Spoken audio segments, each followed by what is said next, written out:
నిన్న మీరు వేసిన ప్రశ్నలకి అసలు కళంకం ఎవరి ద్వారా వస్తూ ఉంది, అసలు ఆ మాటల కళంకం ఎవరిది, ఎందుకు ఆవిడ అట్లా మాట్లాడుతున్నారు? మీరు వేసిన మీరు కానీ అవినాష్ రెడ్డి గారు కానీ, అవినాష్ రెడ్డి గారి ప్రెస్ కాన్ఫరెన్స్ తర్వాతే కదా ఆవిడ చేసిన వ్యాఖ్యలు, వాటి మీద మీరు స్పందించారు.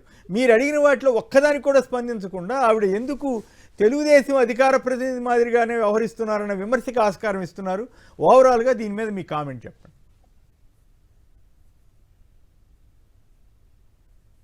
రాజకీయ కుటుంబాలలో శత్రువులు బయట ఉండరు, ఇంట్లోనే ఉంటారు. షర్మిలమ్మ రూపంలో, సునీతమ్మ రూపంలో జగన్మోహన్ రెడ్డి గారికి ఈ పరిస్థితి స్పష్టంగా మేము షర్మిలమ్మను సునీతమ్మ గారిని అడిగేది, నేనైతే స్పష్టంగా అడుగుతానే ఉండా పదే పదే. నాకు అర్థం కానిది, ఈ ప్రపంచానికి అర్థం కానిది ఒకే ఒక విషయం. ఒక మనిషి హత్య జరిగిందంటే విచారించాల్సిన అంశం. అందులోనూ సౌమ్యుడైనటువంటి ఓ ప్రజాప్రతినిధి వివేకానంద లాంటి వ్యక్తి హత్యకు గురి కాబడినాడంటే చాలా బాధ. ఆ హత్య కూడా 1 నిమిషమో 2 నిమిషాలో 3 నిమిషాలో చంపేసినాడంటే అది ఒక రకం. కొన్ని గంటలు, రాత్రి 11, 12 నుంచి తెల్లవారుదాన 3-4 గంటల వరకు ఆ మనిషిని హింసించి హింసించి హింసించి మాటలతోనో చేతలతోనో మారణాయుధాలతోనో ఎంత నరకం చూపించాలనో అంత నరకం చూపించి చంపినాము అని దస్తగిరి ఓపెన్ స్టేట్మెంట్ ప్రజలకు కానీ, సిబిఐ కానీ, సిట్ కానీ, పోలీసులకు కానీ యథేచ్ఛగా చెప్పిన తర్వాత అట్టి దస్తగిరిని రాక్షసంగా, మృగాని కంటే రాక్షసుని కంటే క్రూరంగా పైశాచికంగా ఒక మనిషిని చంపితే, తన తండ్రిని అట్లా చంపితే, ఆ దస్తగిరి మీద ఇంత కరుణ, ఇంత దయ ఎట్లా కలిగింది షర్మిలమ్మకు, సునీతమ్మకు అనేది నాకు ఆశ్చర్యం. ఇంతటి కరుణ, దయ లోకరక్షకుడైన యేసు ప్రభుకు మాత్రమే ఉన్నది. సామాన్య మానవులకు ఎవరికి ఉండదు. పాపులను సైతం క్షమించగలిగినటువంటి లోకరక్షకుడైన ఆ ప్రభువుకు ఉండగలిగిన దయార్థ హృదయం మీకుందంటే నాకు ఆశ్చర్యం ఉంది, ప్రజలకు ఆశ్చర్యం ఉంది. అందులో విచారించదగ్గ అంశం ఏంటంటే, క్షమించే స్థాయి దాటిపోయింది. షర్మిలమ్మకు, సునీతమ్మకు దస్తగిరి అనే హంతకుణ్ణి క్షమించే స్థాయి దాటిపోయి రక్షించే స్థాయికి పోయినారు. ఇది కదా విడ్డూరం. రక్షించే స్థాయికి పోయినారు. ఆ రక్షించే స్థాయికి పోయినారు కాబట్టి యథేచ్ఛగా బయట తిరగడానికి బెయిల్ ఇప్పించినారు. యథేచ్ఛగా అప్రూవర్ అని ఒక అందమైన పేరు పెట్టి సమాజంలోకి వదిలినారు. చంద్రబాబు నాయుడు, సునీతమ్మ పెట్టుకునే లాయరు, కోట్ల రూపాయలు విలువ తీసుకునే లాయరు లూత్రాను దస్తగిరి పెట్టుకుంటాడు. 50,000 పెట్టి లాయర్ని పెట్టుకోలేని దస్తగిరి లూత్రా లాయర్ని పెట్టుకోగలిగినాడంటే ఇంకా ప్రజలకు ఇంతకంటే వేరేది ఏమన్నా ఉందే? ఈ ప్రశ్నకు సమాధానం చెప్పాల సునీతమ్మైనా ఆమెనా.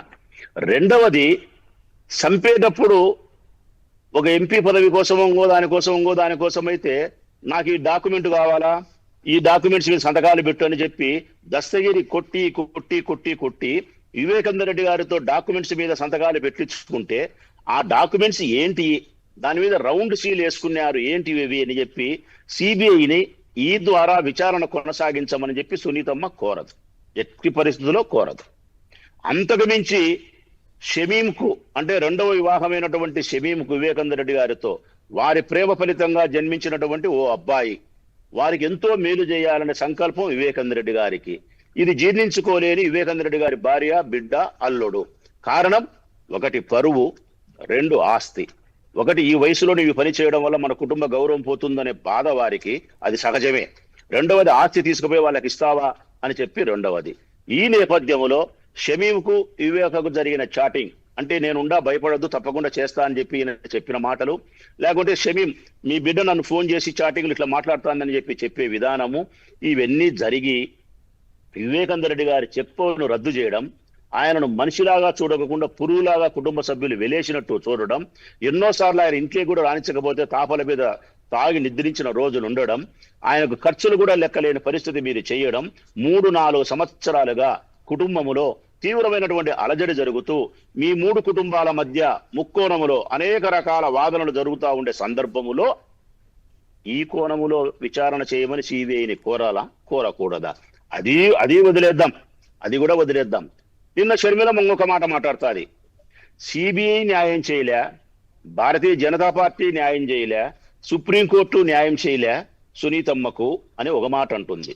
రెండవ మాట అదే సందర్భంలో ఏం మాట్లాడుతుంది తెలిసిన, నిజంగా అవినాష్ రెడ్డి గారు చెప్పినట్టు సునీత భర్త రాజశేఖర రెడ్డి వాళ్ళే హత్య చేసి ఉంటే మరి సిబిఐ ఒక్క ఆధారమైన సేకరించి వాళ్ళ ముద్దాయిలు చేసింది కదా, మరి ముద్దాయిలు చేయలేదే, అన్ని సాక్ష్యాలు ఆధారాలు అవినాశ్ వైపే చూపిస్తానాయి కదా అంటది. అంటే సిబిఐ న్యాయం చేయలేదు అంటుంది. మరొకసారి ఆ సిబిఐ నరెడ్డి రాజశేఖర రెడ్డి కాకుండా అవినాష్నే ముద్దాయం చేస్తానంటే న్యాయం చేసింది అంటది. నేను అడుగుతా ఉన్నా షర్మిలమ్మ గారిని, మరి అదే సిబిఐ భారతి వైపు, భారతమ్మ గారి వైపు, జగన్ వైపు వేలెత్తి చూపలేదు అంటే గన అది మీరు విశ్వసించరా? అసలు ఈ కోణంలోకి, ఈ సందర్భంలోకి, చివరి దశలోకి వచ్చినప్పుడు, విచారణ జరిగే సందర్భంలోకి వచ్చినప్పుడు 7 సంవత్సరాల తర్వాత గత 3-4 నెలలుగా మెల్లగా మీ మాట మారింది. ఆ మాట ఏదంటే గన అవినాష్ వైపు తిప్పిన బాణాన్ని ఇప్పుడు జగన్ వైపు, భారతమ్మ వైపు తిప్పినారు. చంద్రబాబు నాయుడు ఎట్లా కీ ఇస్తే ఆ ప్రకారం సునీతమ్మ ఎట్లా మాట్లాడితే దాని తర్వాత ఒక 10 రోజులకో 15 రోజులకో షర్మిలమ్మ స్టేట్మెంట్ ఇస్తే ఒక విలువ ఉంటుందనే ఉద్దేశంతో రాజశేఖర రెడ్డి బిడ్డ అనే ఒకే ఒక కారణాన్ని పురస్కరించుకొని నీతో వాళ్ళు మాట్లాడిస్తే ఆ స్టేట్మెంట్కి విలువ ఉంటుందని చెప్పి ఓ పథకం ప్రకారం చంద్రబాబు నాయుడు ఆదేశిస్తాడు. సునీతమ్మ ప్రెస్ మీట్ పెడుతుంది. మరో 10 రోజుల తర్వాత షర్మిలమ్మ వచ్చి దానికి అందమైన కథ అల్లుతుంది. ఆ కథలో భాగమే జగన్ చేసినాడు, భారతమ్మ చేసినారు. నేను అడుగుతా ఉన్నా, జగన్మోహన్ రెడ్డి గారికి, భారతమ్మ గారికి హత్య చేసే సంస్కృతి ఉంది అని ఒకటి మాట్లాడదాం, హత్య చేయాల్సిన అవసరం ఉంది అని ఒకటి మాట్లాడదాం. ఎందుకు హత్య చేస్తారు వాళ్ళు? ఎంపీ పదవి ఇచ్చేది ఆయన పురుషోత్తమ రెడ్డి అన్న చెప్పినట్టు పార్టీనే జగన్మోహన్ రెడ్డి గారు, జగన్మోహన్ రెడ్డి గారే పార్టీ. నాకైనా ఎంపీ ఇస్తాడు, నాకైనా ఎమ్మెల్యే ఇస్తాడు, నాకైనా మినిస్టర్ ఇస్తాడు. ఏది ఇవ్వాలనుకుంటే ఎవరికైనా ఇవ్వగలిగినటువంటి సామర్థ్యం ఉండే హృదయం ఉండేవాడు జగన్మోహన్ రెడ్డి అని ఎన్నో ఎగ్జాంపుల్ చూపించినాడు. మరి వివేకానంద రెడ్డిని ఆయన చంపాలా? అసలు జగన్మోహన్ రెడ్డి చంపలేదు అనే మాట మా నోట్లో నుంచి మాట్లాడాల్సిన స్థితి రావడమే దరిద్రం. అసలు హత్య అనే పదానికి జగన్మోహన్ రెడ్డి పేరు, భారతమ్మ పేరు ఉపయోగించడమే మా దరిద్రం అన్నా, మా కర్మ. ఆయన సమాజాన్ని సంస్కరించాలా, ఎన్నో పేద కుటుంబాలకు మేలు చేయాలా, తండ్రి కంటే గొప్పగా కీర్తించబడి మరణించాలనే ఆకాంక్షతో ఒకే ఒక స్వప్నంతో పనిచేస్తున్నాడు ఆయన. ఆ స్వప్నం కోసమే రాముడు భరించినని బాధలు ఈయన భరిస్తా ఉంటే హత్య జగన్ చేయలే, భారతమ్మ చేయలే. ఒక మర్యాదస్తురాలైన స్త్రీ హత్యను ప్రోత్సహిస్తాదే? ఇంకా వీళ్ళ ఉద్దేశం, సునీతమ్మ ఉద్దేశము, షర్మిలమ్మ ఉద్దేశం ఏంటంటే గన సిబిఐ స్పష్టంగా చెప్పాలంట. ఏమని? భారతమ్మ గొడ్డలు తీసుకొని, కత్తి తీసుకొని జగన్మోహన్ రెడ్డి గారికి ఇచ్చింది. జగన్మోహన్ రెడ్డి గారు కత్తి తీసుకొని కస వివేకానంద రెడ్డి రొమ్ముల మీద పొడిచినాడు, చచ్చిపోయినాడని చెప్పి సిబిఐ రాస్తే అప్పుడు సిబిఐ మంచిది, భారతీయ జనతా పార్టీ మంచిది, కోర్టు మంచిది, ప్రజాస్వామ్యం గొప్పది, రాజ్యాంగం గొప్పది. ఇది ఎక్కడి న్యాయం అన్నా నాకు తెలియకడుగుతా. అసలు షర్మిలమ్మ గాని, సునీతమ్మ గాని 100కు 100% చంద్రబాబు నాయుడు గారి ఆదేశాల మేరకు పనిచేస్తున్నారనడానికి దస్తగిరి అనే వ్యక్తికి మీరు పూర్తిగా మద్దతు ఇచ్చి రక్షిస్తున్నారు చూడి. అతనికి లూత్రా లాయర్ని పెట్టినారు చూడి. చెక్పవర్ను రద్దు చేసిన తర్వాత కూడా మీరు జరిగిన సంఘటన పరిశీలించలేదు చూడి. షమీం యొక్క వ్యవహారాన్ని మీరు గమనించలేదు చూడి. అసలు ఆ డాక్యుమెంట్స్ ఎందుకు తీసుకున్నారు, ఏం పెట్టుకున్నారు, ఇవన్నీ ఏంటి పట్టించుకోకుండా మాట్లాడుతున్నారు.